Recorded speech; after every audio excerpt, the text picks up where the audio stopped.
नमस्कार मंडळी. आज भरपूर पाऊस असल्यामुळं आणि वर्किंग डे असल्यामुळं सुद्धा कदाचित आपले नेहमीचे प्रेक्षक कमी उपस्थित आहेत. तरी सुद्धा शो मस्ट गो ऑन म्हणून आपण कार्यक्रमाची सुरुवात करूया. साहित्यातील लोकमान्य टिळक या विषयावर बोलण्यासाठी आज आपल्यात उपस्थित आहेत श्री चंद्रशेखर टिळक. आपण चंद्रशेखर टिळकांना छान जाणतो, त्यांचा आपल्याला छान परिचय आहे. लोकमान्य ग्रंथालय आणि बुक मध्ये चंद्रशेखर टिळकांचं हे आजचं 4थं व्याख्यान आहे. याआधी शनिवार दिनांक 15 नोव्हेंबर 2025 रोजी भारताची विद्यमान राजकीय आणि आर्थिक स्थिती यावर त्यांनी भाषण दिलं होतं. 23 जानेवारी 2026 शुक्रवारी काश्मीर या विषयावर त्यांनी आपले विचार मांडले होते. त्याचबरोबर रविवार हल्लीच 31 मे 2026 रोजी गुलजार हा विषय त्यांनी मांडला होता. आणि आज 20 जुलै सोमवार ते साहित्यातील लोकमान्य टिळक यावर आपले विचार मांडणार आहे. थोडक्यात त्यांचा परिचय करून देतो. आपण अक्षरशः सुपरिचित आहोत. चंद्रशेखर टिळक यांनी 40 वर्षे वित्तीय सेवा फायनान्शियल सर्व्हिसेस सेक्टर क्षेत्रात नोकरी केली आहे. ते मुंबई शेअर बाजार, सेबी, NSDL इथे 32 वर्षे उच्च पदस्थ अधिकारी म्हणून कार्यरत होते. त्यांनी नॅशनल पेन्शन सिस्टमचे राष्ट्रीय प्रमुख म्हणून 10 वर्षे कार्यभार सांभाळला. सर्वात महत्वाची गोष्ट, देशाचे 3 पंतप्रधान नरसिंहराव, डॉक्टर मनमोहन सिंग आणि अटल बिहारी वाजपेयी यांच्या वैयक्तिक निमंत्रणावरून प्रत्यक्ष भेटीत त्यांनी सविस्तर चर्चा केलेली आहे. 1986 पासून दरवर्षी केंद्रीय अर्थसंकल्प जेव्हा सादर केला जातोय तेव्हा सलग 39 वर्षे ते या केंद्रीय अर्थसंकल्पावर आपले विचार मांडतात. त्यांची आजपर्यंत 35 पुस्तके म्हणजे 87 आवृत्त्या प्रकाशित झाल्या आहेत. त्यासाठी त्यांचं आपण टाळ्या वाजवून अभिनंदन करूया. मंडळी, हल्लीच आपल्या दैनिक तरुण भारतने गेल्या वर्षी जसा त्यांनी आषाढी विशेषांक प्रकाशित केला तसा तो यावर्षी सुद्धा पालखी विशेषांक प्रकाशित केलेला आहे. मी तुम्हा सर्वांच्या वतीनं, लोकमान्य ग्रंथालयाच्या वतीनं त्यांचा हा अंक देऊन स्वागत करतो. त्यांनी तो स्वीकारावा अशी मी त्यांना विनंती करतो.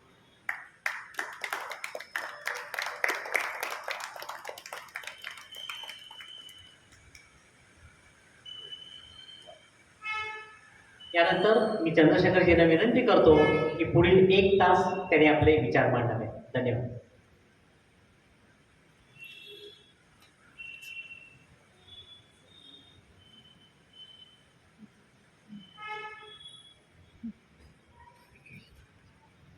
लोकमान्य ग्रंथालय आणि बुक लव्हर्स क्लब या दोन्ही यांच्या आयोजक संस्थांना मी मनापासून धन्यवाद देतो की आत्ताच सांगण्यात आलं तसं या संस्थेतलं गेल्या वर्षभरातलं हे माझं सलग 4थं भाषण आहे. 4 वेगवेगळे विषय मांडायची जी संधी तुमच्यासारख्या चोखंदळ श्रोत्यांसमोर दिली त्याबद्दल मनापासून कृतज्ञता व्यक्त करतो आणि आशा करतो की येणाऱ्या काळात सुद्धा आपलं हे साहचर्य अशाच पद्धतीनं सुरू राहील. आजची श्रोत्यांची उपस्थिती हा आयोजकांनी मनाला लावून घेण्याचा विषय आहे असं मला जरासुद्धा वाटत नाही. याची कारणं 2. एक तर मी पक्का निर्धावलेला वक्ता आहे आणि मुळातच सध्याच्या वातावरणामध्ये कोणत्या विषयाला कोणत्या दिवशी कोणत्या संस्थेत किती श्रोते येतील हे खरं सांगायचं म्हणजे वक्ता आणि श्रोता या दोघांच्याही हातात न राहिलेली गोष्ट आहे. आणि त्याचबरोबरीनं मी मागच्याही माझ्या काश्मीर या व्याख्यानामध्ये बोलताना म्हटलं होतं तसं की लोकमान्य टिळक, स्वातंत्र्यवीर सावरकर आणि काश्मीर हे 3 विषय असे आहेत की धुरंधरचा अपवाद वगळला तर त्याला TRP नसतो आणि त्यामुळेच TRPच्या अभावी जी मालिका बंद करावी लागली होती ती लोकमान्य टिळकांविषयी होती. हा जर पूर्व इतिहास बघितला तर आज आपण इतकीच मोजकी माणसं असणं याच्यामध्ये मला काहीही वावगं वाटत नाही. आणि म्हणून मगाशी मी म्हटलं तसं की आजचं संपूर्ण भाषण जणू काही मी माझ्या घरी रियाज करतोय अशा पद्धतीने करायला तयार आहे. त्यामुळे नेहमीसारखं बांधेसूद भाषण करण्यापेक्षा सुद्धा जाणीवपूर्वक थोडं विस्कळीत अशा स्वरूपाचं भाषण करतो. खात्रीच देतो की अनेक वेगवेगळे मुद्दे तुमच्यासारख्या चोखंदळ श्रोत्यांच्या समोर मनापासनं किंवा श्रोत्यांसमोर मांडताना तुम्हाला अनेक मुद्दे यातले नवीन वाटतील याविषयी माझ्या मनामध्ये कोणतीही शंका नाही. साहित्यातील लोकमान्य असा आजचा विषय घ्यायची किंवा आजचा विषय आयोजकांना सुचवायची माझ्या मनातली जी 2 कारणं होती ती सुरुवातीलाच स्पष्ट करतो.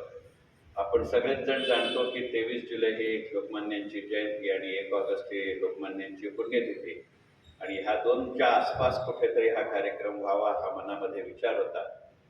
आणि तसंही 18 तारखेपासून 23 तारखेपर्यंत कोल्हापूर, बेळगाव आणि संकेश्वर असं मिळून माझी इतरही काही भाषणं होती.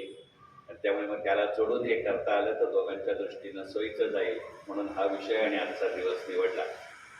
आणि दुसरं असं कारण होतं की या बुक लव्हर्स क्लबची जी मूळ मालक संस्था पालक संस्था आहे त्याचं नाव लोकमान्य ग्रंथालय असं आहे.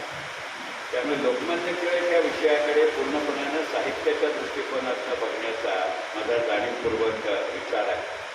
तुमच्यापैकी अनेकांना कल्पना असेल की लोकमान्य टिळक या विषयावरचं माझं तौलनिक लोकमान्य हे पुस्तक अलीकडच्या काळातच प्रकाशित झालं आहे.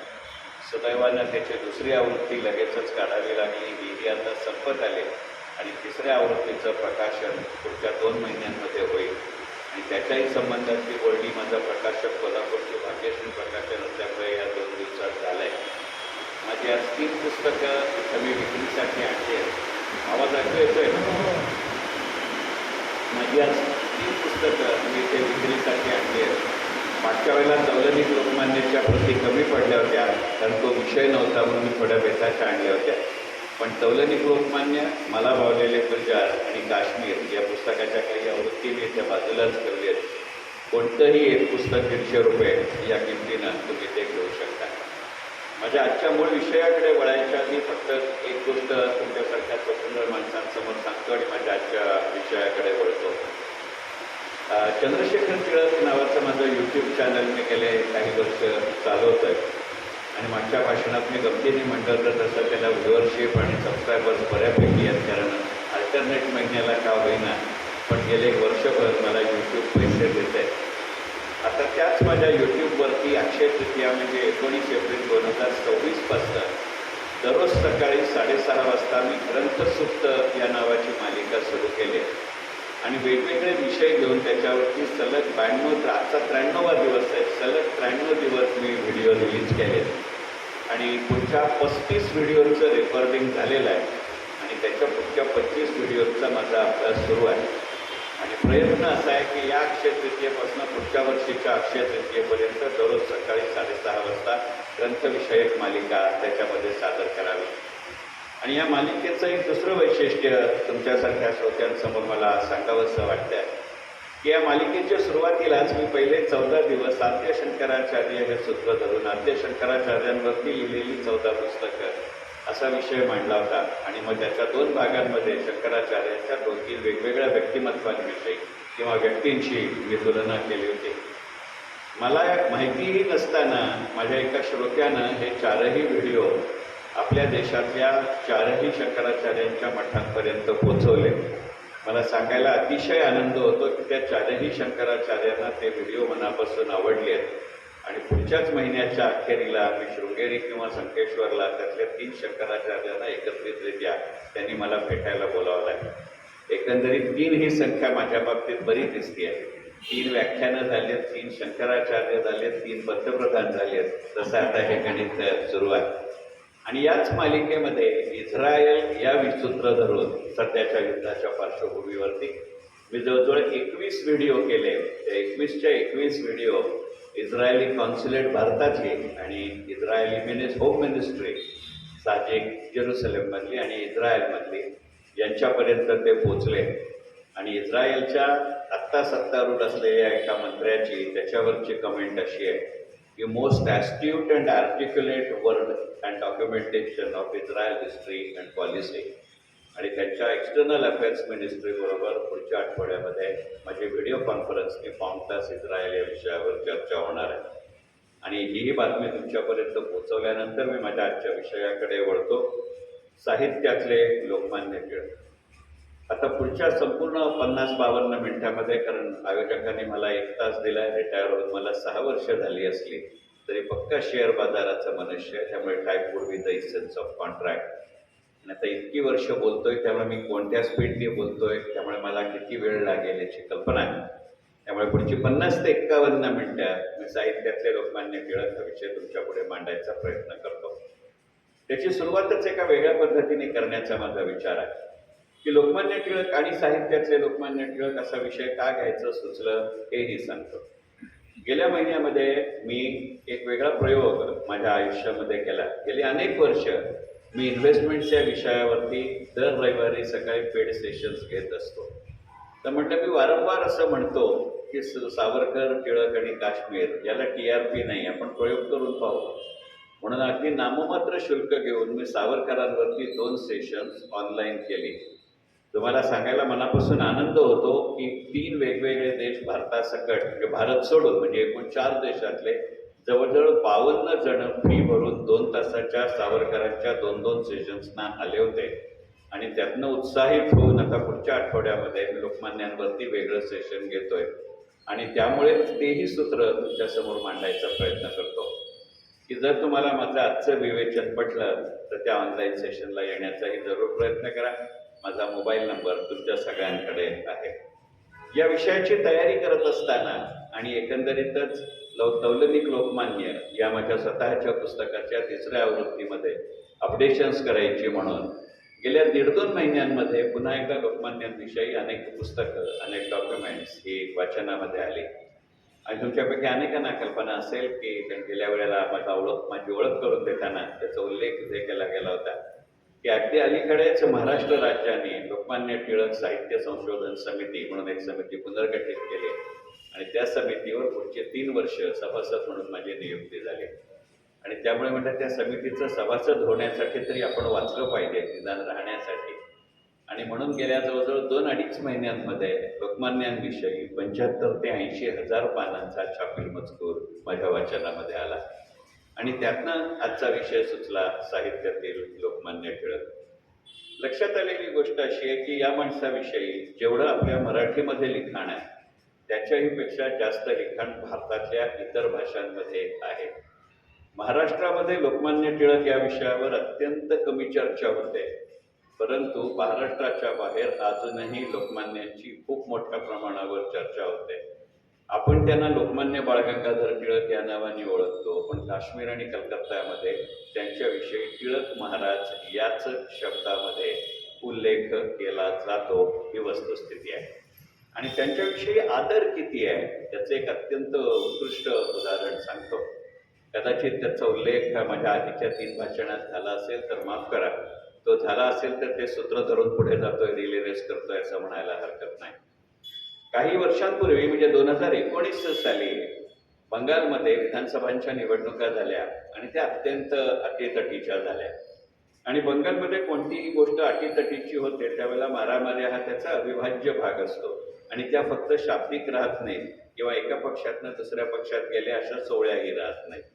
आणि त्या संपूर्ण प्रक्रियेमध्ये जाधवपूर ही तिथली खूप मोठी विद्यापीठ आहे, खूप मोठी युनिव्हर्सिटी आहे.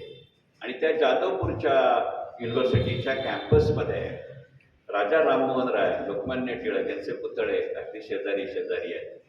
आणि त्या हल्लेखोरांनी, दंगलग्रस्तांनी, काय तुम्हाला शब्द वापरायचा तो, त्यांनी त्या युनिव्हर्सिटीतल्या मारामारीमध्ये राजा राममोहन राय यांचा पुतळा पाडून टाकला होता. ही बातमी माझ्या वाचनात आली, त्यामुळे मला पूर्ण खात्री होती की अक्षरशः राजा राममोहन राय यांच्या पुतळ्यापासून अवघ्या काही पावलांवरती लोकमान्य बाळ गंगाधर टिळकांचा पुतळा होता. आणि सुदैवाने ही घटना माझ्या वाचनात आल्यापासून त्याच्या पुढच्याच आठवड्यामध्ये मला त्या युनिव्हर्सिटीमध्येच माझ्या ऑफिसच्या मीटिंग करता जायचं होतं. सवयीनुसार मी त्या मीटिंगच्या अर्धा पाऊण तास आधीच गेलो होतो, साहजिक कोणी आलेलं नव्हतं. म्हणून म्हटलं कॅम्पसमध्ये फिरूया. आणि मला माहिती होतं तो पुतळा कुठे आहे टिळकांचा आणि राजा राममोहन राय यांचा. आणि म्हणून मी त्या राममोहन पुतळ्यांच्या इथे गेलो तर त्याचे अवशेष सुद्धा उचलण्याचे कष्ट कोणी केलेले नव्हते. पण टिळकांच्या पुतळ्यावरती ओरखडा सुद्धा उमटलेला नव्हता. आणि म्हणून जेव्हा मीटिंग संपली ते जे सगळे परिचित अधिकारी होते तिथल्या एका चीफ सेक्रेटरी लेवलच्या अधिकाऱ्याला विचारलं, परधर्मीय होता तो.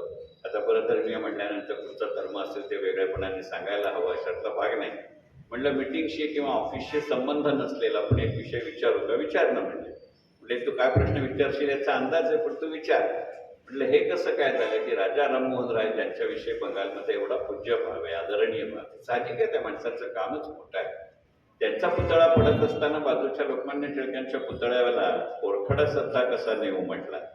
2019च्या बंगालमधली ही गोष्ट आहे, हे विधान लक्षात घ्या.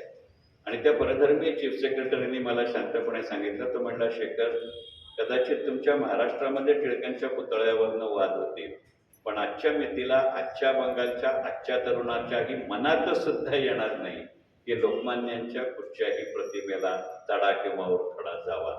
या पद्धतीचं ते व्यक्तिमत्व आहे. तर मी त्यांना असं म्हटलं की याचं कारण काय. तर त्यांनी शांतपणे मला सांगितलं की बंकिमचंद्र पाल असू देत, योगी अरविंद असू देत, यांच्या सगळ्यांच्या लिखाणांमध्ये आणि लिखाणावर लोकमान्य टिळकांचा प्रचंड मोठा प्रभाव आहे. आणि हा मुद्दा किंवा उदाहरण मुद्दा म्हणून सांगायचं कारण असं की नंतर काही दिवस आठवड्याने मी पुन्हा त्याच सेक्रेटरीला वेगळ्या ठिकाणी भेटायला गेलो. त्यावेळेला त्यांनी जस्ट मला दाखवण्यासाठी मोजून 17 बंगालीतली पुस्तकं ज्याच्यामध्ये लोकमान्यांचा उल्लेख आहे तो काढून ठेवला होता. आणि त्यातला गमतीचा भाग असा आहे की त्यांनी असं सांगितलं की लोकमान्य टिळकांचं ऋण बंगाल कधीही विसरणार नाही. याची कारणं 2. आणि त्यातलं एक, त्या 17 पुस्तकातलं एक पुस्तक रवींद्रनाथ टागोरांचं होतं. रवींद्रनाथ टागोरांना ज्या वेळेला नोबेल पारितोषिक मिळालं त्यावेळेला लोकमान्य टिळकांनी त्या काळचे 50,000 रुपये रवींद्रनाथ टागोरांना भेट म्हणून पाठवले होते. आणि त्यांचं रवींद्रनाथ टागोरांना ते पैसे त्यांनी परत केले. ते म्हणजे तुम्ही पैसे मला का पाठवताय. पण त्याच्यावरनं आपल्या महाराष्ट्रामध्ये सुद्धा प्रचंड मोठ्या प्रमाणावरती टीका टिप्पणी झाली होती. त्यात मुळात लोकमान्य टिळक पुणेकर, त्यामुळे बरं आजही आपण पुणेकरांच्या नावाने वाटेल ते विनोद करत असतो. त्यामुळे त्यावेळेला तर ते होणं अत्यंत साहजिक होतं. तर त्यावेळेला पुण्यातला अशी चर्चा होती, अनेकांनी लोकमान्यांना विचारलं, बरं टिळक आडनाव असल्यामुळे असेल, पण पक्के लोकशाहीवादी होते, त्यामुळे कोणीही त्यांना काहीही प्रश्न विचारावा आणि त्यांनी उत्तर द्यावं अशी स्थिती होती. तर ते म्हणले की टिळक, आम्हाला बाकीची तुमची अनेक रूपं माहिती आहे, पण तुमचा आणि कवितेचा संबंध काय. तर टिळक म्हणले, नाही, माझा आणि कवितेचा काहीही संबंध नाही. हे अगदी अवघड आहे. आणि हा किस्सा नची टिळकरांच्याही पुस्तकामध्ये आहे, ते त्यांनी 3 खंडात्मक चरित्र लिहिलं आहे. हा किस्सा सवी बापटांनी ज्या लोकमान्य टिळकांच्या 3 आठवणी आणि आख्यायिका नावाचे जे 3 खंड, म्हणजे एकूण 1200 ते 1300 पानं आहेत, त्यातल्या 2ऱ्या खंडातल्या 700व्या पानावरती खालनं 4थी ओळ आहे. आणि त्याच्यामध्ये बघा, इतकं बाहेर झालं, मी अजून कागद कुठचाही उघडलेला नाही. तर त्याच्यामध्ये टिळकांनी असं सांगितलं, कारण साहित्यातले टिळक म्हणल्यानंतर हे संदर्भ दिले पाहिजे, नंतर उद्या आयोजकांची पंचायत नको व्हायला. कारण तुम्ही आयोजकांना प्रश्न विचारलात साहित्य आणि टिळक कुठे, तर असं व्हायला नको. कारण श्रोते कितीही असले तरी माझं भाषण रेकॉर्ड होत आहे याची मला कल्पना आहे. गमतीचा भाग सोडूया. तर त्यांनी असं त्याच्यामध्ये त्यांनी टिळकांनी असं सांगितलं नाही की माझा काही कवितेशी संबंध नाही. माझ्या शालेय जीवनामध्ये मला संस्कृत हा विषय होता आणि त्यावेळेला संस्कृतचा पेपर लिहिताना, प्रश्नपत्रिका सोडवताना केवळ त्याचा मराठीत अर्थ किंवा अनुवाद देऊन चालायचं नाही, तर काही वेळेला त्याचा समश्लोकी अनुवाद करायला लागायचा. ते जर अपवाद वगळले तर माझा कवितेशी संबंध नाही. तर मग ते म्हणले की तुम्ही मग रवींद्रनाथ टागोरांना हे देणगी किंवा मदत हे पाठवायचं कारण काय. तर लोकमान्य टिळक म्हणले की तुम्ही लक्षात घ्या किंवा माझा बंगालशी संबंध आहे का दररोजचा, नाही. माझा साहित्याशी संबंध आहे का, तुमच्या मते नाही. मी खरं म्हणजे वाचतो, पण तो काही चर्चेचा विषय नाही. हे लोकमान्य उत्तर देता येतं. परंतु तुम्हाला कल्पना येते का की तो मनुष्य आज जर नोबेल पारितोषिक स्वीकारायला जातोय, साहजिक ते त्याच्या व्यक्ती म्हणून आहे, ते त्याच्या कविता संग्रह करताय, पण ज्या भारतीय शिक्षणाची, ज्या भारतीय संस्कृतीची मेकॉले आणि इतर सर्व इंग्रजी राजवटीनं खिल्ली उडवली आहे की आमच्या इंग्रजांच्या शालेय विद्यार्थ्याच्या दप्तरामध्ये जेवढं ज्ञान आहे ते तुमच्या भारताच्या वेदांपेक्षा जास्त मोठं आहे, जास्त चांगलं आहे, जास्त सखोल आहे, अशी टीका होत असतानाच एका भारतीय कवीला नोबेल पारितोषिक मिळणं आणि ते त्यांनी स्वीकारायला इंग्लंडमध्ये जाणं हा भारतीय संस्कृतीचा विजय आहे की नाही. म्हणजे एकीकडे तुम्ही आम्हाला असं म्हणता आणि दुसरीकडे लांबून चालत म्हणा, काही म्हणा, पण तुम्हाला त्या भारतातल्या एका कवीला द्यावं लागतं आणि म्हणून मी ती मदत देतोय का, हा भारताचा सन्मान आहे. आणि हेही एका अर्थानं भारतीय संस्कृती आणि भारतीय स्वातंत्र्य याला मनोमन कुठेतरी दिलेली पोचपावती आहे. हा माझा विषय पुढे जाईल म्हणून मी देतोय. आणि मग जेव्हा टागोरांनी ते पैसे परत पाठवले त्यावेळेला ह्यांनी पैसे ते परत केले त्यांना आणि ते पत्र विचारलं, कारण त्यावेळेला काय आजच्यासारखे मोबाईल, व्हॉट्सअप, ईमेल वगैरे नव्हते, की तुम्ही हे परत का केले. तर ते म्हणले नाही, तुम्ही मला पैसे पाठवले मला खूप कौतुक वाटतंय, परंतु मला त्याच्या पाठीमागे तुमचा काय हेतू असावा हे माझ्या लक्षात येत नाही. तर रवींद्रनाथ टागोरांची त्यांची भेट झाल्यानंतर टिळकांनी सांगितलं माझा हेतू काहीही नाही. ते म्हणले हे एक लक्षात घ्या की मी राजकारणी माणूस नाही. तुमची जर अपेक्षा अशी असेल की हे पैसे मी दिले, तुम्ही मला दिले, मग हे पारितोषिकाच्या निमित्तानं मी जेव्हा परदेशात जातोय तेव्हा मी वेगवेगळ्या ठिकाणी जाईन, तेव्हा मी भारतीय राजकारण, भारतीय स्वातंत्र्य यावर काही बोलावं, भारतीय शिक्षण पद्धती यावर काही बोलावं, भारतीय समाज पद्धती यावर काही बोलावं, तर तसं नाही मी करणार. माझ्या मनामध्ये ते नाही. प्रसंगोत्पात आलं तर गोष्ट वेगळी, पण त्याचा स्वातंत्र्य चळवळीशी संबंध मी घालू इच्छित नाही. आणि त्यावेळेला टिळकांनी असं सांगितलं की मला कोणत्याही परिस्थितीमध्ये तुम्ही असं करावं अशी अपेक्षा नाही. तुम्हाला जे योग्य वाटेल तेच तुम्ही सांगा. तुम्हाला टिळकांनी पर्यायानं महाराष्ट्राने पैसे पाठवले हेही सांगण्याचं काहीही कारण नाही, परंतु एका भारतीय तवाला पाश्चिमात्य संस्कृतीनं दिलेली पोचपावती याचं भारतीय समाजानं व्यक्त केलेली कृतज्ञता असं गणित आहे.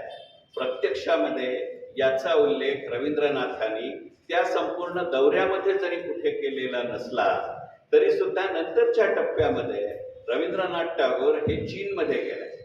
चीनमध्ये त्यांनी अनंत भाषणं केली.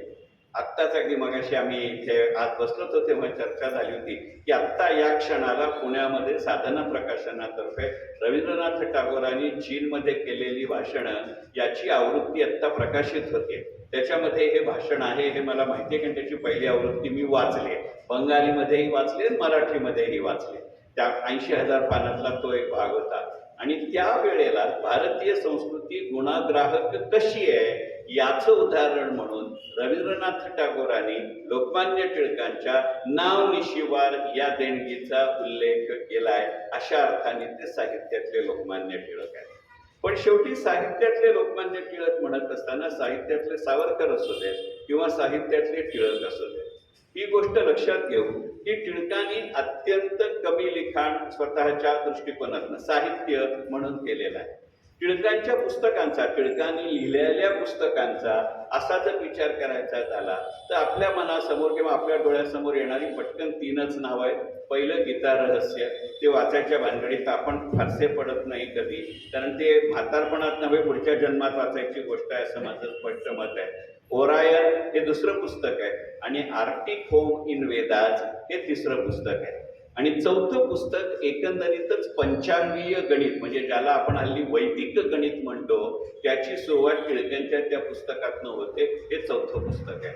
पण तुम्हाला सांगून आश्चर्य वाटेल की लोकमान्य टिळक या विषयावरती माझ्या वाचनामध्ये किंवा माहितीत साधारणपणे 111 पुस्तकं आहेत. तुमच्यापैकी कोणाला जर इंटरेस्ट असेल तर मी नंतर सरांना ती लिस्ट पाठवतो. त्या निमित्ताने पुढच्या लायब्ररीच्या खरेदीमध्ये यातली जी पुस्तकं उपलब्ध असतील तर घेता आली. ही एका टिळकानं दुसऱ्या टिळकाची केलेली शिफारस नाही.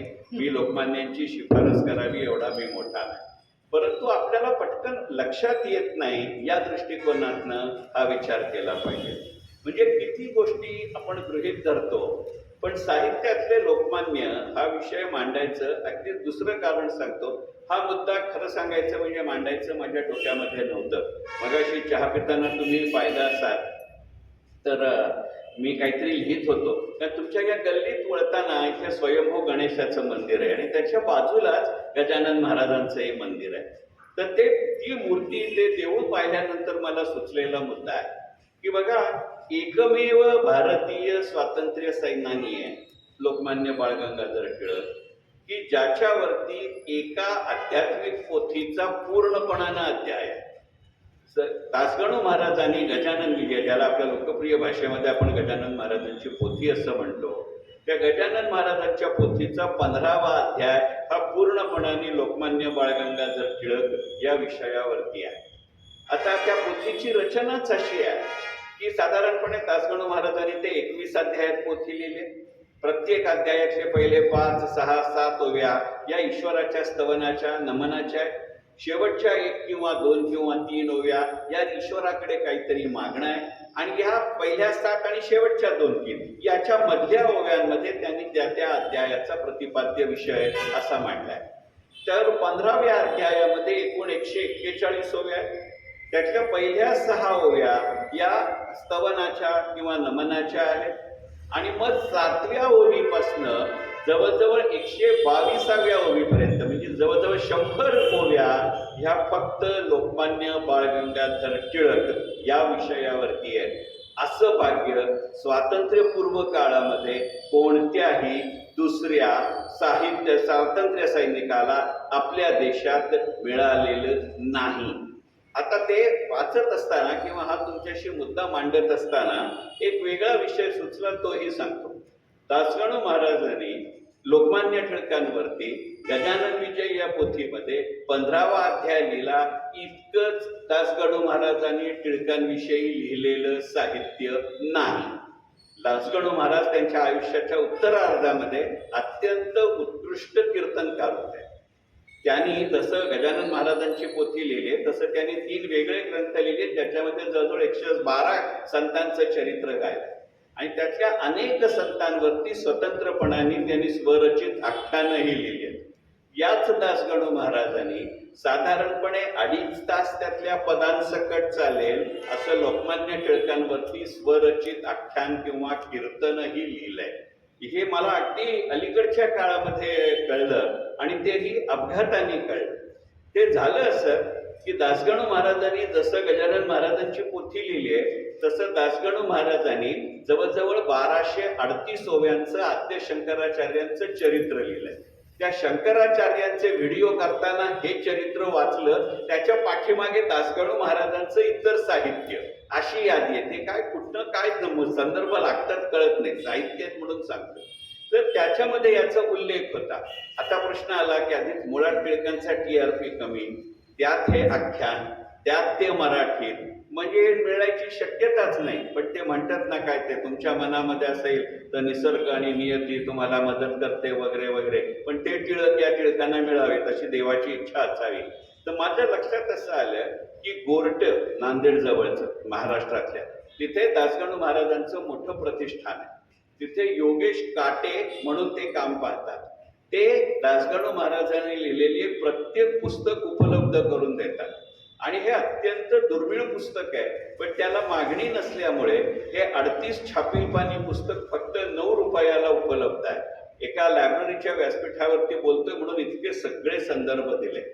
त्याच्यामधलं दुसरं वैशिष्ट्य असं आहे की निम्म अध्याय किंवा निम्म आख्यान स्वतः दासगणू महाराजांनी लिहिलं. आणि एका टप्प्यावरती त्यांचं वय झालं होतं. मुळात त्यांना डोळ्यांचा खूप त्रास होता, शारीरिक अडचणीही त्यांना खूप होत्या. अगदी गजानन महाराजांच्या पोथीमध्ये सुद्धा अनेकदा त्यांनी याचा उल्लेख केलाय. आणि मग त्यांनी इच्छा अशी प्रकट केली की आता माझ्याच्यानं पुढचं लिहिणं होणार नाही, तर पुढच्या पिढीने कुणीतरी लिहिलं पाहिजे. मग दासगणू महाराजांचे जे उत्तराधिकारी होते प्राचार्य दा आठवले, त्यांनी उरलेलं हे कीर्तन पूर्ण केलंय. आता बेळगाव घराणा आदा आठवल्यांविषयी कदाचित महत्व वाटेल, कारण त्यांचं मूळगाव बाजूचं हुबळी आहे. त्यामुळे मी हे सगळे संदर्भ अशासाठी दिले की साहित्यातले टिळक म्हणताना असं स्वातंत्र्यपूर्व काळातलं त्याच काळात लिहिलं गेलेलं आख्यान हेही उदाहरणं खूप दुर्मिळ आहे. आणि त्या दृष्टीतनं साहित्यातले लोकमान्य टिळक असं म्हणताना या गोष्टीचा विचार करण्याची नितांत आवश्यकता आहे, हे लक्षात घेतलं पाहिजे. जसं रवींद्रनाथांविषयी आहे तसं जगदीशचंद्र बोस वैज्ञानिक, या जगदीशचंद्र बोसांनी त्यांच्यावरती लिहिलेल्या चरित्रामध्ये एक स्वतंत्र उल्लेख आहे आणि तो लोकमान्य टिळकांविषयी आहे. तो जरूर घेण्याजोगा आहे. त्याच्यामध्ये रवींद्रनाथ आणि जगदीशचंद्र बोस याच्यामध्ये नोबेल पारितोषिक हा कॉमन जो आहे. आणि ह्या दोन्ही आठवणी टिळकांबद्दलच्या त्या नोबेल पारितोषिकाच्या संदर्भातल्या आहेत. जगदीशचंद्र बोसांना असंच वैज्ञानिक क्षेत्रातलं आंतरराष्ट्रीय पारितोषिक मिळाल्यानंतर त्यावेळेला पुणेकरांनी असं ठरवलं की यांचा सत्कार केला पाहिजे. आणि त्या सत्कार समारंभाचे अध्यक्ष लोकमान्य टिळक होते. जगदीशचंद्र बोसांनी व्याख्यान केलं, ते सत्कार स्वीकारला, आपला शोध काय आहे, संशोधन काय आहे हे सगळं त्या भाषेत सांगितलं. बरं, आता जगदीशचंद्र बोसांच्याही लक्षात आलं की मी सांगतोय लोकांना, लोक ऐकतात हे सभेचा भाग म्हणून, परंतु माझा विषय त्यांच्यापर्यंत पोचत नाहीये. अशा वेळेला काय पोझिशन ऑकवर्ड होत असेल याची कल्पना करा. अध्यक्षीय समारोपासाठी लोकमान्य उभे राहिले. बरं, लोकमान्यांनी स्वतःच घालून दिलेला संकेत असा आहे की कोणतीही सभा प्रास्ताविकापासून आभार प्रदर्शनापर्यंत जास्तीत जास्त 1.25 तास, डोक्यावरनं पाणी 1.5 तास चालली पाहिजे. हे लरा पांगारकर कीर्तनकार यांनी त्यांच्या पुस्तकामध्ये लिहून ठेवलंय. पण जगदीशचंद्राचं भाषण संपलं त्यावेळेला जवळजवळ 1 तास होऊन गेले होते. त्यामुळे ते व्यासपीठावर यायच्या आधी जगदीशचंद्रांना एवढंच म्हणले की हा संकेत मला मोडायची जर तुम्ही परवानगी देत असाल तर थोडं मी बोलतो. आता पुण्यात सभा, त्यात लोकमान्य बोलणार, ती परवानगी विचारणार. आता पुढचा शब्द म्हणत नाही मधले काय ते समजून घ्या तुम्ही, कोणाची टाप लागले तुम्हाला नाही म्हणण्याची. आणि टिळकांनी बोलायला सुरुवात केली आणि ते म्हणले की अध्यक्षीय समारोपामध्ये आयोजकांचं, वक्त्याचं आणि सत्कारार्थीचं कौतुक करावं आणि सभा संपली असं सांगावं, ह्याला अध्यक्षीय समारोप म्हणतात. परंतु आपण आत्ता ज्या माणसाचा सत्कार केला, त्यांनी जे कार्य केलं, आपण परतंत्र असूनही त्यांनी ते केलं, म्हणजे टागोरांच्या प्रतिभेसारखं ही वैज्ञानिक प्रतिभा आहे जी आपला देश स्वतंत्र झाल्यावर उपयोगी पडेल. याकरता सगळ्यात पहिल्यांदा मी इंग्रज सरकारचे आभार मानतो की इथं त्यांनी राजकारण आणलं नाही, म्हणजे ज्याला जे काही मारायचं होतं ते मारून झालं. आणि मग नंतर ते म्हणले की जर बोससाहेबांची परवानगी असेल तर मी तुम्हाला त्यांनी काय नेमकं केलंय, काय शोध लावलाय, त्याचा आपल्याशी काय संबंध आहे हे समजावून सांगतो. आणि म्हणून पुढचे 12 मिनिटं लोकमान्यांनी जगदीशचंद्राच्या संशोधनाविषयी बोललं. आणि ते भाषण संपून टिळक पोडियमपासून पुन्हा त्यांच्या खुर्चीत जाईस्तोवर जगदीशचंद्र धावत आले आणि ते टिळकांच्या पाया पडले. ते म्हटल्यावर तुम्ही असं काय करताय, तुम्ही सत्कारार्थी, तुम्ही काय माझ्या पाया पडताय. जगदीशचंद्र बोस लोकमान्यांना असं म्हणले की अहो खरं सांगतो, हे संशोधन माझं, वर्षानुवर्ष काम मी केलं, पुरस्कार मला मिळाला, पण खरंच मी काय केलं हे या शब्दात मला कळलं सुद्धा नव्हतं. मांडता येणं पुढचीच गोष्ट आहे. आणि जगदीशचंद्रांच्याही मनाचा मोठेपणा की त्यांच्या मेमॉयरमध्ये हे लिहिलं आणि त्यांच्या बहुतेक चरित्रामध्ये या प्रसंगाचा उल्लेख आहे. म्हणजे साहित्यातले लोकमान्य टिळक असा विषय मांडत असताना याचाही विचार करावा लागेल, हे लक्षात घेतलं पाहिजे. मग जगदीशचंद्र बोस झाले, रवींद्रनाथ टागोर झाले, म्हणून आता बंगालला हात घातलाच आहे तर बंगालच्या अजून दोघांचा उल्लेख करतो, साहित्यातले टिळक याच सूत्राला धरून, आणि मग पुढच्या प्रपोजलकडे जातो. बिपिनचंद्र पाल हे टिळकांचे सहकारी, लाल बाल पाल ही त्यांची जोडी, हे आपल्याला सगळ्यांना माहिती आहे. परंतु बिपिनचंद्र पाल हे गणित जरा वेगळं होतं की बिपिनचंद्र पाल हे मुळातले कामगार संघटनेतले. आणि या सगळ्याचा उल्लेख कशात आला हेही सांगतो, साहित्यातले लोकमान्य टिळक. तर लोकवाङ्मय गृहाने लोकमान्य टिळक आणि भारतीय कामगार चळवळ या नावाचं पुस्तक लिहिलं. त्याचे लेखक आहेत कॉम्रेड श्रीपाद अमृत डांगे. त्यावेळेचे राजकारणी आणि मुळात त्यावेळेचे कामगार पुढारी सुद्धा चांगले लेखक आणि चांगले वाचक होते. हा त्या काळाचा महिमा आहे. मी पुढचं वाक्य काहीही बोललं नाही, तुमच्या मनात आलं त्या पापाचा धनी मी नाही. म्हणजे ॲडॉल्फ हिटलर जेव्हा मेला त्या बंकरमध्ये सुद्धा आत्महत्या केली, त्या जागी 11,000 पुस्तकं होती आणि त्याच्या वैयक्तिक संग्रहामध्ये 48,000 पुस्तकं होती. अमेरिकनांनी तेव्हा ती लुटून नेली आणि त्याचं म्युझियम भरवून त्याच्या पैशातनं खर्च भरून काढला. म्हणजे आता ट्विन टॉवरवरती केलं तशी त्यांची हिस्ट्री जुनी आहे, पण त्याचा आजच्या विषयाशी संबंध नाही.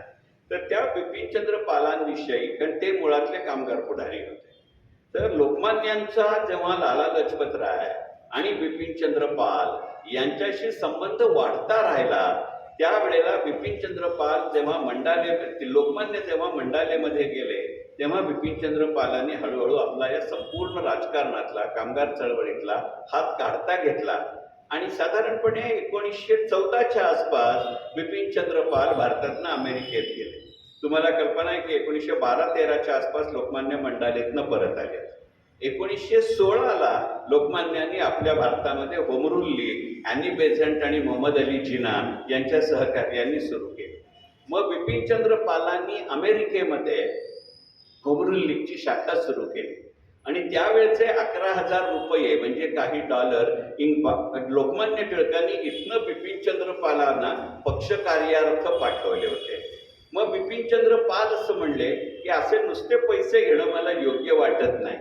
तर बिपिनचंद्र पालांना लोकमान्य टिळकांनी असं सांगितलं की तू आजपर्यंत जे कामगार कायद्याच्या दृष्टीने भारतीय कामगारांची स्थिती या विषयावरचं जे चिंतन केलंयस ते तू लिही, आपण ते पुस्तक म्हणून प्रकाशित करू. त्याचं हे भारताने दिलेलं मानधन समज. Documentation of socio eco political history of labour रिफॉर्मची सुरुवात अशी लोकमान्यांपासून झाली आहे. हे साहित्यातले लोकमान्य टिळक आहे आणि याचा उल्लेख कॉम्रेड श्रीपाद अमृत डांगे यांनी केलाय.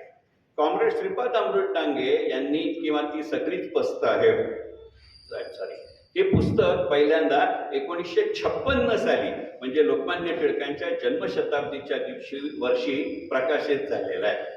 आणि त्याच्यामध्ये श्रीपाद अमृत डांगे पुढे त्याचं संस्करण रोजा देशपांडेच्या पुढे आपल्या खासदार होत्या अमृत डांग्यांच्या श्रीपाद अमृत डांग्यांच्या कन्या, त्यांनी त्याचं वर्णन करताना असं म्हणलंय की डांगे त्यांच्या वैयक्तिक आयुष्यामध्ये आणि अनेक पुस्तकामध्ये श्रीपाद अमृत डांग्यांची पत्नी उषा डांगे यांचं उषा पर्व नावाचं पुस्तक आहे. एकेकाळी ललित लेख संग्रह म्हणून अत्यंत गाजलेलं पुस्तक आहे, परंतु ती डांग्यांची पत्नी असल्यामुळे त्यावेळेचा पुरस्कार त्यांना दिला नव्हता. एकंदरीत पुरस्कार वादग्रस्त करायची परंपराही तेव्हापासून आहे, पण आत्ताचा तो विषय नाही. त्याच्यामध्येही याचा उल्लेख आहे. म्हणून मी हे साहित्यातले टिळक मध्ये घेतोय की लोकमान्य टिळक वारंवार असं सांगत असतात की जर कामगारांना आपल्या चळवळीमध्ये स्वारस्य टिकून राहायचं असेल आणि त्या निमित्तानं ते आपल्या सर्वच प्रकारच्या उपक्रमांमध्ये सहभागी व्हावे अशी अपेक्षा ठेवायची असेल तर लक्षात ठेवलं पाहिजे त्यांना वेळच्या वेळी आपण मदत पोचती केली पाहिजे. आणि म्हणून लोकमान्यांचं सूत्र असं होतं की आपल्या मालकांशी, फॅक्टरी मालक असतील, गिरणी मालक असतील, यांच्याशी भांडताना ते जे देत आहेत ते आधी पदरात पाडून घ्यायचं, ते आपल्या घरात न्यायचं. म्हणजे नुसतं बँक अकाउंट मध्ये ठेवायचं नाही, म्हणजे ते ह्यानी पर्यंत काढून घेतलं तर काय घ्या, ते घरात न्यायचं आणि घरात पोचल्या क्षणी पुढच्या संघर्षाला सुरुवात करायची. बिपिनचंद्र पाल म्हणले याला होम रूल लीग म्हणतात, असं टिळकांनी लिहिलेलं वर्णन आहे. आता याचा उल्लेख अशासाठी केला की याचा संदर्भ दे बॅरिस्टर महमद अली जिना जे लोकमान्यांच्या राजद्रोहाच्या 3 खटल्यातले 2 खटल्यांमध्ये त्यांचे वकील होते. त्या एका राजद्रोहाच्या खटल्यामध्ये हायकोर्टाने लोकमान्यांना विचारलं, जिना कोर्टात बसलेले आहेत, टिळक साहजिक त्या कोठडीत म्हणजे त्या कचेरीमध्ये आहेत, त्या बॉक्समध्ये आहेत. तर त्या न्यायमूर्तींनी विचारलं, साहजिक आहे ना, लोकमान्य टिळक कोर्टात असल्यानंतर त्या न्यायाधीशांना सुद्धा टेन्शन आलं असेल. तर ते वकिलाकडे बघायच्या ऐवजी टिळकांकडे बघून म्हणले तुम्हाला काय म्हणायचंय का. हे केव्हाची संधी बघत होते. म्हणले मी बोलतो, माझ्यानंतर माझ्या वकिलांना बोलायला मिळेल ना. असं म्हणल्यानंतर कोर्ट म्हटलं हो बोलेल की, मिळेल की, काहीच अडचण नाही. काय म्हणले मी माझी बाजू मांडतो, पण काही राहिलं तर माझे वकील मांडतील. आणि ते समारोपाचं भाषण होतं. चालेल म्हणले, काहीच हरकत नाही. आणि लोकमान्य टिळक फक्त 21 तास बोलले. तर बॅरिस्टर महमद अली जिना असं म्हणले की अहो मला तुम्ही वकील म्हणून नेमला आहे, तुम्ही का बोलले. अहो म्हणले माझ्याही लक्षात नाही राहिलं, त्यांनी मला विचारलं, मी माझी तत्वचर्चा केली, तुम्ही आता कायदा सांगा ना म्हणले. तर ते जज म्हणले का हे मला सगळं तुमचं मान्य आहे, हे मला मान्य आहे. आणि मग याच्यामध्ये ते झाल्यानंतरच ते वाक्य आहे ना की तुम्ही मला दोषी मानाल परंतु मी वरच्या कोर्टात निर्दोष सुटेल, जे आता बॉम्बे हायकोर्टाच्या भिंतीवर लिहिलंय त्याच्या आधी आहे. याचा उल्लेख MC छागलानी त्यांच्या रोजेस इन डिसेंबर या चरित्रामध्ये केलाय, साहित्यातले टिळक. आणि ते म्हणले असे जर अशील मिळायला लागले तर आम्हा वकिलांना बोलणं विसरावं लागेल आणि आमच्या ऐवजी अशीलच गाजतील. बरं झालं टिळकांनी वकिली केली नाही. साहित्यातले लोकमान्य टिळक असंही गमतीचा भाग आहे. हे सांगायचं कारण असं की आपण लोकमान्य टिळकांना एका चौकटीमध्ये बसवतो. 23 जुलै, 1 ऑगस्ट, कमळ, चिखल, संत, स्वराज्य माझा जन्मसिद्ध, गीता रहस्य, लोकमान्य टिळक संपले. म्हणजे ते पु ल देशपांडे व्यंगचित्रमध्ये म्हणतात तसं. त्या MAच्या विद्यार्थ्यांना सांगितलं 1.5 मार्काकरता मला ज्ञानेश्वर आहे. म्हणले मला धाडसच झालं नाही पु ल किती मार्काचा आहे विचारायला. तशी ही सगळी परिस्थिती आहे का याचा विचार करावा लागेल. पण मी म्हटलं तसं की लोकमान्यांविषयी महाराष्ट्राच्या बाहेरचं जे लिखाण आहे त्याची चर्चा मी जाणीवपूर्वक करतोय, कारण अदरवाईज इतका चांगला श्रोतृवृंद मला मिळणार नाही. मग असा जर विचार करायचा असेल तर जसं रवींद्रनाथांचा मी उल्लेख केला, जसा बिपिनचंद्रांचा उल्लेख केला, तिसरं असं व्यक्तिमत्व म्हणजे योगी अरविंद. योगी अरविंद हे एक काळ अरविंद बाबू घोष आणि लोकमान्य टिळक याच्यामध्ये फार वेगवेगळे प्रकरण आहेत. जर तुम्ही कलेक्टेड वर्क्स ऑफ योगी अरविंद वाचायचा प्रयत्न केला आणि फारच तुमची चिकाटी असेल, कारण 28 खंड आहेत, एकूण जवळजवळ 12,000 पानं आहेत आणि शशी थरूर परवडला असं योगी अरविंद लिहितात. तर त्या नाही, मस्करी नाही, ही वस्तुस्थिती आहे, फ्लुएंट आहे. म्हणजे शशी थरूरांचंही लिखाण फ्लुएंट असतं. म्हणजे मी मोकळेपणाने सांगतो की बाबा मी डिक्शनरी बाजूला घेऊन बसलो, आपण जरा सुद्धा नाकारत नाही. तर योगी अरविंदांच्या आणि लोकमान्यांच्या साहित्याचा जर विचार करायचा झाला, परस्पर संबंधातला, साहित्यातले लोकमान्य टिळक या विषयातनं, तर त्याच्या एका सोप्या उदाहरणापासून सुरुवात करतो आणि कठीण उदाहरणाने शेवट करतो माझ्या मुद्द्याचा. हा मुद्दा थोडा लांबला तर माफ करा. याची चर्चा लोकमान्यांच्या आयुष्यामध्ये फारशी होत नाही आणि त्यामुळे साहित्यातले लोकमान्य टिळक म्हणताना असे उल्लेख जाणीवपूर्वक करतायत. आपल्यापैकी अनेकांनी सुमती क्षेत्रमाड्यांनी सुमती देवस्थळींनी योगी अरविंदांचं लिहिलेलं चरित्र वाचलं असेल. त्याच्या पान नंबर 16 आणि 17 वरती हा किस्सा दिला. योगी अरविंदांना 2 भाऊ होते आणि त्या दोघांनाही प्लांचेट खेळायचा भयंकर शौक होता. तर ते साधारणपणे लोकमान्यांच्या मृत्यूनंतरची ही घटना नाहीये. तर त्यावेळेला त्यांनी प्लांचेटमध्ये कोणाला तरी बोलावलं. घरचं वातावरण तुम्हाला सगळ्यांना माहिती आहे की योगी अरविंद हे मोठ्या घरात जन्माला आले होते. योगी अरविंद त्या काळात युरोपमध्ये शिकलेले. योगी अरविंदांना युरोप खंडातल्या सगळ्या भाषा मातृभाषा असल्यासारख्या येत होत्या. योगी अरविंद भारतात परत आल्यानंतर बडोद्याच्या गायकवाडांकडे महाराजांना विदेशी भाषा शिकवणं आणि हल्लीच्या भाषेत ज्याला आपण फॉरेन पॉलिसी असं म्हणतो, त्या काळात त्याला स्ट्रॅटेजीज असं म्हटलं जायचं, ते काम करत होते. पण ते पटकन नजरेत येऊ नये म्हणून हिशोबनीस अशी त्यांना दिलेली पदवी होती. असं इतकं सगळं सुखवस्तू वातावरणामध्ये योगी अरविंद आणि त्यांची भावंड ही वाढलेली आहे. तर त्यांना प्लांचेट खेळायचं होतं, पण मनातली एक ती काय असतं, सल असते, बोल असते, बोच असते, वृत्ती असते. त्यांनी आपल्या एका पूर्वजाला बोलावलं आणि त्याला प्लांचेटवरती बोलावलं. त्याला विचारलं की आत्ताची जी भारताची स्थिती आहे त्यातनं आम्ही कधी सुधारू आणि कोणामुळे सुधारू. तर त्या पुस्तकामध्ये, कादंबरीमध्ये असं लिहिलं आहे आणि कलेक्टेड वर्क्स ऑफ योगी अरविंदमध्ये याचा पासिंग रेफरन्स आहे की त्या प्लांचेटवरती असं उत्तर आलं की जेव्हा इतर सर्व भारतीय आपल्या आशा आकांक्षा हरवून बसतील, पूर्णपणानं निराशेनं ग्रस्त होतील, त्यावेळेला या निराशेच्या ढगावरती पाय देऊन एकच मनुष्य ताठ मानेनं उभा राहील आणि सगळ्यात महत्वाचं म्हणजे स्वतः तर उभा राहीलच, पण तो इतरांनाही उभा करेल आणि त्याचं नाव बाळगंगाधर टिळक असं असेल. आणि आपल्याला कल्पना आहे की बाळगंगाधर टिळक हे तसे प्रत्यक्षपणे क्रांतिदर्शी नव्हते, प्रत्यक्षपणे ते क्रांतिकारक नव्हते, पण योगी अरविंद त्यांच्या आयुष्याच्या एका टप्प्यावरती बॉम्ब बनवण्यामध्ये माहीर होते. योगी अरविंद आयुष्याच्या एका टप्प्यावरती पिस्तूल बनवण्यामध्ये माहीर होते.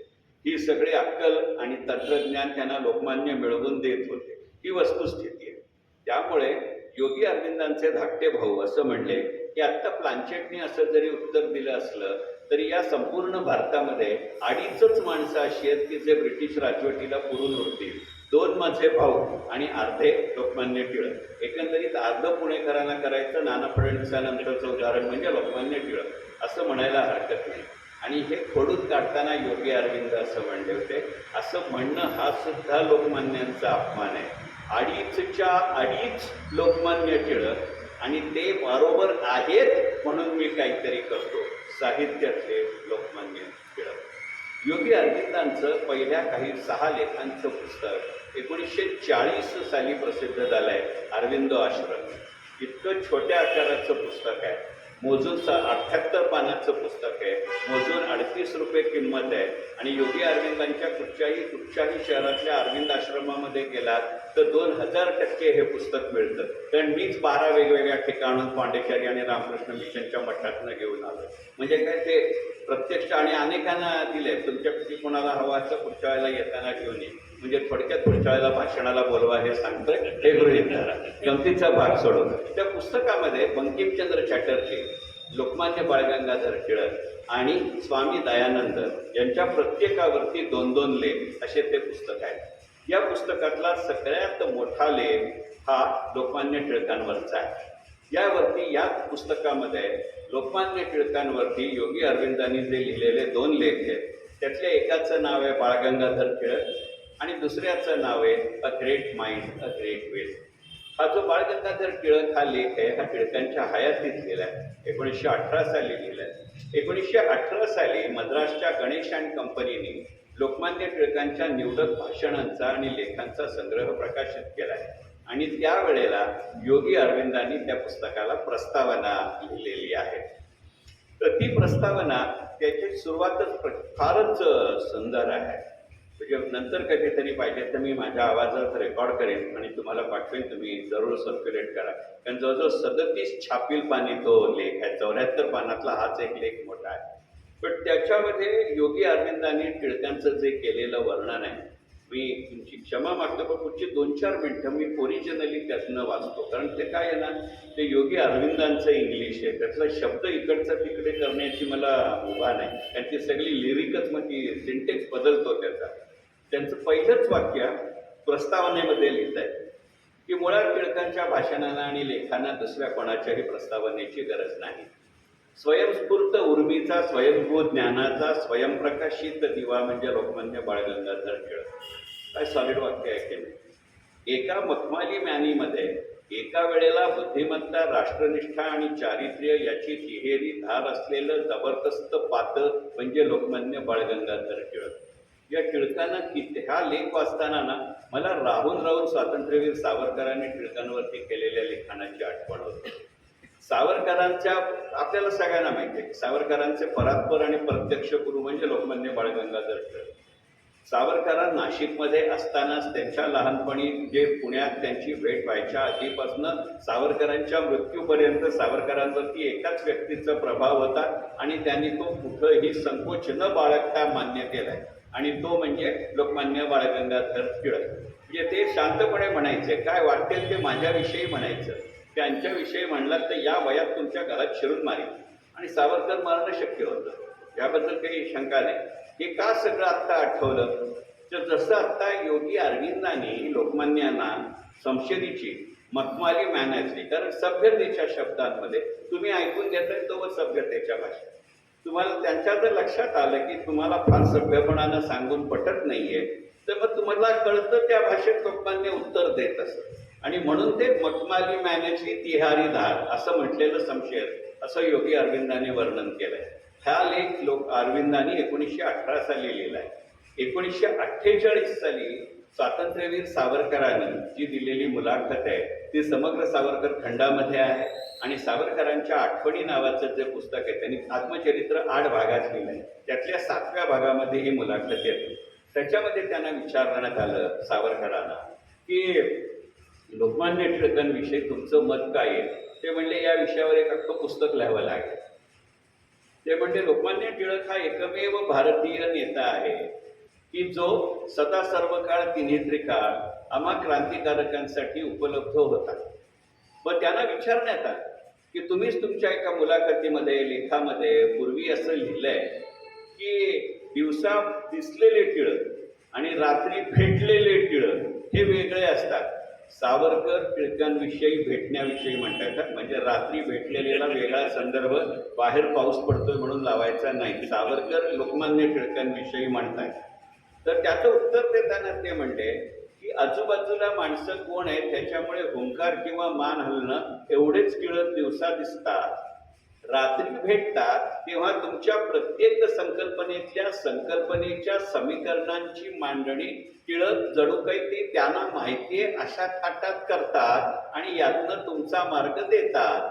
पुढचा प्रश्न विचारण्यात आला, कारण प्रश्न विचारणारे सावरकरच आहे, तर तिसरे सावरकर आहे. तर त्याने विचारलं की तुम्ही असं म्हणता, पण टिळक तर म्हणत असत की क्रांतिकार्यानं काही होणार नाही, तुम्ही 100 क्रांतिकारक दिलेत तर मी 101 येईन. ते म्हणते अगदी बरोबर आहे, पण त्याच वेळेला एक गोष्ट लक्षात घ्या, 22 जून 1897चा गणेश खिंडीतला गणपती पावला हा पहिला निरोप कुणाला गेला? आता होता होय तो मी सांगेस तोवर बाहेर येऊ नका, हा निरोप कुणी दिला? मी कोणाचं त्या तिघांनी फाशीला जाताना कोणाला भेटण्याची इच्छा व्यक्त केली आणि कोणाकडची गीतेची कॉपी घेऊन परत घेऊन ते फाशी गेले, हे साहित्यातले आमचे सावरकर आहे, टिळक आहे. आणि मग पुढचं उत्तर देताना ते म्हणले की तुमची एवढी श्रद्धा का त्यांच्यावरती? टिळक तर प्रत्यक्षात कुठेही क्रांतिकार्यात नव्हते. ते म्हणले पण मुळात इंग्लंडला पाठवलं कुणी मला? टिळकांनी पाठवलं. सी.डी. देशमुखांना तू असं करू नको, तू इथे यायचं नाही, तू तिथंच जा, हे कुणी सांगितलं? टिळकांनी सांगितलं. श्यामजी वर्मांना ह्या मुलाला स्कॉलरशिप देऊन राहायची व्यवस्था करा, हे कुणी दिलं? दुसरं कुणी दिलं नव्हतं, ते टिळकांनी दिलं. त्यामुळे ते म्हणजे एक लक्षात ठेवायचं, त्यांना प्रत्यक्ष न करता येण्याजोगी अनेक गोष्ट दुसऱ्यांनी करावी आणि तरीही त्याची जबाबदारी मीच घेईन असं सांगणारा एकमेव राजकीय नेता म्हणजे लोकमान्य बाळ गंगाधर टिळक, असं सावरकर आपल्या पुस्तकात टिळकांविषयी म्हणतात. आणि हा संदर्भ देऊन ते म्हणले की हो, त्यांनी क्रांतिकार्य केलं नाही. प्रत्येकच तलवारीचं पातच फक्त समरांगणामध्ये लवलवत असतं, मूठ लवलवत नसते. पण लक्षात ठेवायचं की समरांगणात लवलवणारं पात हे त्या मुठीच्याच मनाचं पारणं फेडत असतं. मूठ जेवढी सक्षम तेवढंच पात लवू शकतं. टिळक नावाची मूठ नसती तर भारतीय स्वातंत्र्य चळवळ 1920च्या आधीही नसती आणि 1920च्या नंतरही नसती. आता 1920च्या नंतरचा संदर्भ ज्यानं ज्याला पाहिजे तसा लावावा. आता बरोबर त्याच मुठीचा उल्लेख लोकमान्यांच्या बाबत इथे योगी अरविंद करतात, हे लक्षात घेतलं पाहिजे. मी म्हटलं कसं, योगी अरविंदांचे 2 शब्द फक्त सांगतो आणि पुढच्या मुद्द्याकडे जातो. His speeches are like the featureless Brahman, self luminous म्हणजे स्वयंभू, स्ट्रेट फॉरवर्ड स्पष्ट वक्ता, ल्युसिड ओघवती, never turning aside from the point which they mean to hammer out it will never be wrapped in ornamental verbiage. म्हणजे सांस्कृतिक अलंकरणामध्ये सात्विक समेटाची भाषा लोकमान्यांनी मांडलेली नाही, असं योगी अरविंद 1918 साली टिळकांविषयी म्हणतात. आणि त्याचं पुढचं वाक्य असं आहे की भारताला स्वातंत्र्य मिळावं याकरता दैवदत्त देवेच्छेनं जन्माला आलेला एकमेव लोकोत्तर पुरुष म्हणजे लोकमान्य बाळ गंगाधर टिळक. योगी अरविंद 1918 साली म्हणतात. स्वराज्य, सेल्फ गव्हर्नमेंट आणि होम रूल ही त्यांनी दिलेली गणित आहे. 1916ची होम रूल लीग आहे. आणि त्यांचं वर्णन करताना ते म्हणले की by accident he was a politician. पुढे याचा उल्लेख डॉक्टर सर्वपल्ली राधाकृष्णनांनी आपल्याला स्वातंत्र्य मिळाल्यानंतर केलाय. लोकमान्यांच्या पुण्यतिथीच्या दिवशी सर्वपल्ली राधाकृष्णन असं म्हणले की by nature he was a scholar, by necessity he was a politician. स्कॉलरला राधाकृष्णन इज म्हणतात आणि इज कंटिन्युअस प्रेझेंट, आणि पॉलिटिशियनला ते वॉज म्हणतात. Was is a perfect past. याच्यामध्ये आपण गणित लक्षात घेतलं पाहिजे. विनोबा भाव्यांनी लोकमान्य टिळकांविषयी बोलताना जे उदाहरण दिलंय ते सांगतो आणि माझ्या पुढच्या मुद्द्याकडे जातो. का आता शेवटची 5 मिनिटं राहिली त्याची मला जाणीव आहे. योगी आचार्य विनोबा, आपल्याला माहिती आहे की आचार्य विनोबा भाव्यांनीही गीतेवरती काम केले, त्याला आपण गीताई असं म्हणतो. लोकमान्यांचं गीतेवरचं जे काम आहे त्याला आपण गीता रहस्य असं म्हणतो. आणि ज्या दासगणू महाराजांच्या पोथीपासून सुरुवात केली होती त्या दासगणू महाराजांच्या पोथीमध्ये असं म्हटलंय की भगवद्गीतेचा अर्थ कोणी कर्मपर लावला, कोणी अध्यात्मपर लावला. लोकमान्यांनी क्रियाशील अध्यात्म या दृष्टिकोनातनं गीता मांडली. आणि याचा संदर्भ देऊन विनोबांची जी गीता प्रवचन आहेत, तुमच्यापैकी अनेकांना कल्पना आहे की विनोबांची 2 वेगवेगळ्या प्रकारची गीता प्रवचन आहेत. एक धुळ्याच्या तुरुंगातली आहे आणि एक वेलोरच्या तुरुंगातली आहे. तर वेलोरच्या तुरुंगातल्या गीता प्रवचनांमध्ये विनोबा भावे लोकमान्यांचा उल्लेख करून असं म्हणतात की मला असं वाटायचं की भगवान श्रीकृष्णानंतर कुठंही क्रियाशील अध्यात्म नाही. परंतु मी मोकळेपणाने सांगतो की माझी चूक होती. विनोबा भावे म्हणतात, मी नाही. पण भगवान परशुरामांचा आणि भगवान श्रीकृष्णांचा नंतरचा अवतार म्हणजे लोकमान्य बाळ गंगाधर टिळक असावे. अलीकडच्या काळातलं इतकं क्रियाशील अध्यात्म मी इतरांच्या मध्ये सातत्यानं पाहिलेलं नाही. विनोबाजी हे पूर्णपणाने गांधीजींचे अनुयायी होते, तरी सुद्धा टिळकांविषयीचा हा उल्लेख आहे हे लक्षात घेतलं पाहिजे. इथं गांधींचा उल्लेख माझ्या संपूर्ण विवेचनामध्ये पहिल्यांदा करतोय. त्यांना जरा सुद्धा अनुल्लेखानं मारायचं नव्हतं. परंतु एक वेगळं पुस्तक अशा दृष्टिकोनातनं नरेंद्र चपळगावकरांचं आहे, लोकमान्य टिळक आणि महात्मा गांधी नेतृत्वाची सांधेजोड नावाचं. त्याच्यामध्ये नरेंद्र चपळगावकर असं म्हणतात की नरेंद्र चपळगावकर हे काही टिळकवादी विचारवंत जरा सुद्धा नाही, पण एका वेगळ्या अर्थानं पण अत्यंत अभ्यासू विचारवंत, हे अत्यंत उघड आहे. असा विचार करायचा झाला तर नरेंद्र चपळगावकर असं म्हणले की लोकमान्य टिळक आणि महात्मा गांधी यांची जर तुलना करायची झाली, व ते पुस्तक हे सांगतो की मी ज्याचा आता उल्लेख केला नरेंद्र चपळगावकरांचं, ते समकालीन प्रकाशनचं नोव्हेंबर 2020 मध्ये, म्हणजे अगदी अलीकडच्या काळामध्ये प्रकाशित झालेलं पुस्तक आहे. त्याच्यामध्ये छोटेखानी पुस्तक आहे. ते म्हणजे या दोघांचंही राष्ट्रीय नेतृत्व लोकांनी स्वीकारलं होतं. याचं कारण असं होतं, लोकमान्यांना कुठे थांबायचं हे माहिती होतं, गांधींना कुठं सुरू व्हायचं हे कळलं होतं. सांधेजोडीतला फरक इतकाच होता, लोकमान्य अकाली गेले, 1920 साली गेले, आणि गांधीजींना कुठं थांबायचं हे कळलं नाही, हे नरेंद्र चपळगावकर म्हणतात. आणि त्याच गांधीजींनी लोकमान्यांच्या बद्दल काढलेले जे उद्गार आहेत, तो माझा शेवटचा मुद्दा आहे आणि तो माझ्या पुढच्या मुद्द्याची सुरुवात आहे. लक्षात घेतलं पाहिजे की आपण इतर जे सगळे वेगवेगळे वाद करतो, तर लोकमान्यांविषयी फक्त आपल्या स्वकीयांनीच काही वेगवेगळी विधानं केली आहेत तर अशातला भाग नाही. लोकमान्यांचं जर तुम्हाला खरं वर्णन किंवा वेगळ्या अर्थानं वर्णन हवं असेल तर ते दोन ठिकाणी मिळेल. एक म्हणजे तौलनिक लोकमान्य, मी कमर्शियल ब्रेक घेतोय म्हटलं तरी हरकत नाही. या पुस्तकाचं परिशिष्ट आहे परकीयांच्या शब्दात लोकमान्य. आणि दुसरं पुस्तक म्हणजे नासी फडके. नासी फडके आपण कादंबरीकार आणि साहित्यिक म्हणून ओळखतो, ते तसे आहेतच म्हणजे, परंतु नासी फडक्यांनी सुद्धा लोकमान्यांचं चरित्र लिहिलं आहे. आणि त्या चरित्राचं वैशिष्ट्य असं आहे की त्याच्यात होता होय तो नासी फडक्यांनी, नासी फडके कोणत्या भाषेचे प्राध्यापक होते आपल्याला सगळ्यांना माहिती आहे. ते मराठीचे प्राध्यापक नव्हते, ते इंग्लिशचे प्राध्यापक होते. म्हणजे जसं विंदा करंदीकर मराठी कवी होते, पण ते प्राध्यापक इंग्लिशचे होते, तसं नासी फडक्यांचं आहे. तर नासी फडके असं म्हणले होते की नासी फडक्यांनी नेव्हिन्सन, हेनरी नेव्हिन्सन, ब्रिटिश पत्रकार, त्याचा संदर्भ देऊ, आणि सर एडवर्ड कार्सन म्हणजे चिरोल विरुद्ध टिळकांनी जो खटला भरला होता, त्या चिरोलचे वकील म्हणजे सर एडवर्ड कार्सन. या दोघांच्या लिखाणाचा हवाला देत नासी फडक्यांनी आपलं पुस्तक लिहिलंय. त्याच्यामध्ये एडवर्ड कार्सन असं म्हणतो की त्यालाही कळलं डोंबिवलीकर आले तो, त्यामुळे लाईट गेले. आम्हाला डोंबिवलीकरांना सवय आहे त्याची, त्याची तशी चिंता करू नका. आणि तरीही मी भाषण ठणकावून करेन, माझा आवाज खणखणीत आहे, गमतीचा भाग सोडूया. तर सर एडवर्ड कार्सन असं म्हणलं होता की लोकमान्य टिळक या माणसाला सगळ्यात मोठा तक्रार किंवा सगळ्यात मोठी शिक्षा झाली पाहिजे. तर आपल्याला माहिती आहे की तो खटला इंग्लंडच्या कोर्टात चालला होता, इंग्लंडमध्ये चालला होता.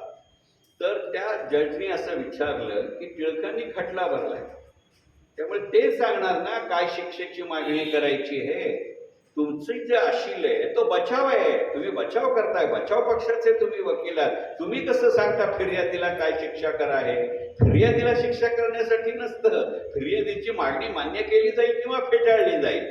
तर एडवर्ड कार्सन असं म्हणले की सर तुम्ही लक्षात घ्या, टिळकांना काय ब्रिटनमध्ये खटला भरता नसता का आला? आपला भारतामध्ये खटला भरता नसता का आला असता. मग ते म्हणले त्यांनी उद्देशपूर्वक, हेतुपूर्वक इथे खटला भरलाय, आणि म्हणून त्यांनी नची टिळकरांना टिळकांनी इंग्लंडला निघायच्या आधी 3 भागात मुलाखत दिली आहे. म्हणजे नंतरच्या काळात सामनाला संजय राऊतांनी उद्धव ठाकरेंना दिली ना, उद्धव ठाकरेंनी राऊतांना दिली ना, त्याचे पूर्वासुरी आहे.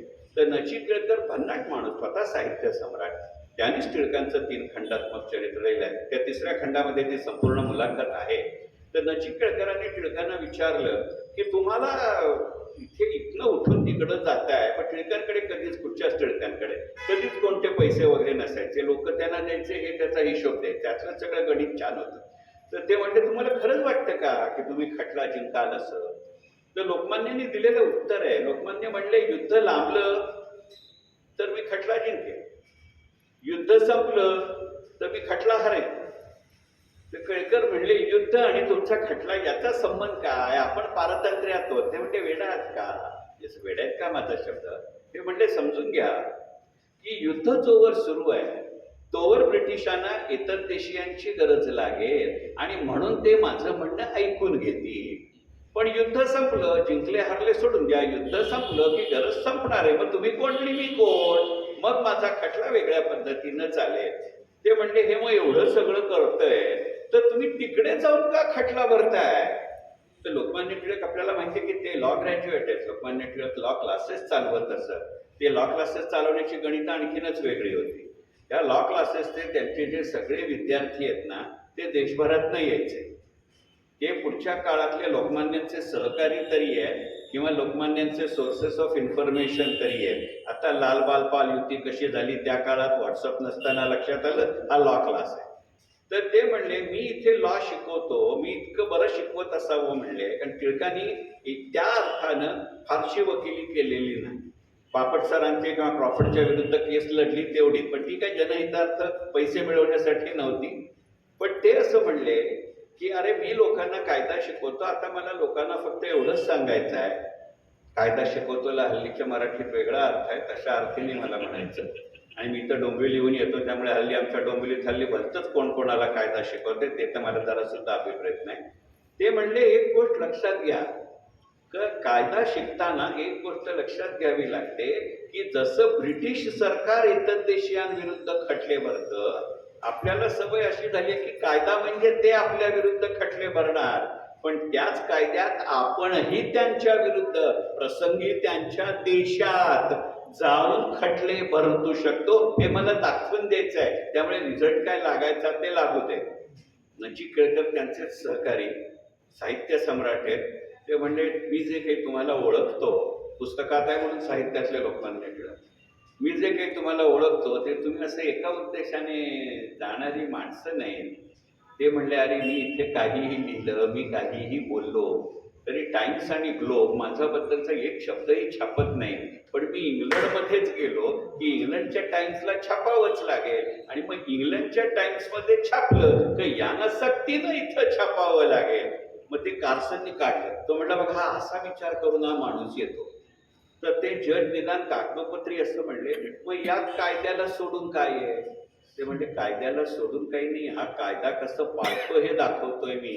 या माणसानं कायद्याचं पालन करून ब्रिटिश राजवटीविरुद्ध असंतोष निर्माण होईल अशी एकही गोष्ट उपयोगात आणायचं सोडलेलं नाही. बघा, शब्दप्रयोग उपयोगात आणणं आहे, वापरणं नाही आहे. साहित्यातले लोकमान्य टिळक उपयोगात आणलेले नाही. सर्कस असेल चालतंय, गाणं असेल चालतंय, नाटक असेल चालतंय, तमाशा असेल चालतंय, लेख असेल चालतंय, चळवळ असेल चालतंय, सशस्त्र क्रांती असेल चालतंय, हिंसाचार असेल चालतंय, अहिंसक असेल चालतंय, काहीतरी करा म्हणजे लोकमान्य बाळ गंगाधर टिळक. तर त्या जजनं असं विचारलं, तुम्ही वकील नेमके कोणाचे आहात? तुम्ही त्यांची टीका करताय का स्तुती करताय? एडवर्ड कार्सन असं म्हणला, मी फक्त आहे त्या वस्तुस्थितीचं वर्णन करतोय. आणि हा संपूर्ण प्रसंग एडवर्ड कार्सनच्या चरित्रामध्ये दिलेला आहे. साहित्यातले लोकमान्य बाळ गंगाधर टिळक असं हे गणित. आता तुमची हरकत नसेल तर फक्त एका ओळीमध्ये किंवा एका मुद्द्यानं आजच्या माझ्या विवेचनाचा समारोप करतो. आणि तो मुद्दा असा आहे की एकंदरीतच टिळकांच्या चरित्राकडे किंवा टिळकांच्या वक्तव्यांकडे कसं बघावं याबाबत एक अगदी सुरेख उदाहरण आहे. बॅरिस्टर मोहम्मद अली जिना यांचं एकंदरीतच त्यांची मुस्लिम लीग सुरू होणं आणि नंतरच्या सगळ्या घटनांमुळे आपण वेगळ्या अर्थानं बघतो आणि ते लॉजिकलही आहे. परंतु लोकमान्यांचं जेव्हा निधन झालं त्याच्या श्रद्धांजली सभेमध्ये बॅरिस्टर मोहम्मद अली जिनांनी केलेलं भाषण आहे. मोहम्मद अली जिनांच्या चरित्रामध्ये त्याचा उल्लेख आहे. मोहम्मद अली जिनांवरती जी मराठीत 2 चरित्र आहेत त्याच्यामध्येही या प्रसंगाचा आणि त्या संपूर्ण भाषणाचा समावेश आहे. लोकमान्यांच्या मृत्यूनंतरच्या श्रद्धांजली सभेमध्ये महात्मा गांधी बोलल्यानंतर मोहम्मद अली जिना बोलायला उभे राहिले. सिक्वेन्सी लक्षात घ्या. आणि मोहम्मद अली जिना असं म्हणले की आता यापुढे हे पुस्तकात आहे म्हणून साहित्यातले लोकमान्य, बाकी मला कोणतंही राजकारणाभिप्रेत नाही. ते असं म्हणले की आता यापुढे हिंदुस्थानी राजकारणामध्ये एका राजकीय नेत्यानं दुसऱ्या राजकीय नेत्यावर विश्वास ठेवावा असं कोणतंही व्यक्तिमत्व आता शिल्लक राहिलेलं नाही.